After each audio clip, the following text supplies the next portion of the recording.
මොකද දන්නවද කරන්නේ? අපේ දැන් සිංගල් ජර්සි රෙදි වලින් මහන අයට පුංචි දෙයක් කියන්නේ. ඔයාලා රෙදි මහලා ඉතිරෙනනේ මේ වගේ මේ වගේ ගොඩාක් ප්‍රමාණයක් දවසට අයින් වෙනවනේ. ඒ අයින් වෙන ටික මොකද කරන්නේ? ඒකෙත් පුංචි ආදායමක් ගන්න පුළුවන්.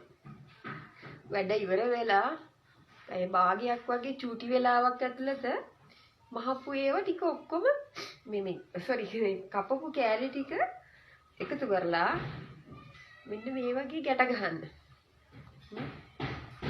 මේ අද දවසේ වගේ. එහෙම ගැට ගහන්න.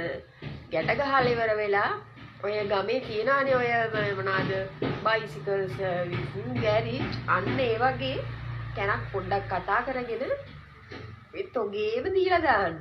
ඒක පොඩි ගානකුත් අතට එනවා. අර ගෙදර තියෙන ඉඩකඩ ප්‍රශ්නෙත් විසඳෙනවා. එහෙනම් ඔයාලත් ඊට පස්සේ මෙන්න මේ රෙදි කන්දට ඔය දේ කරලා බලන්න.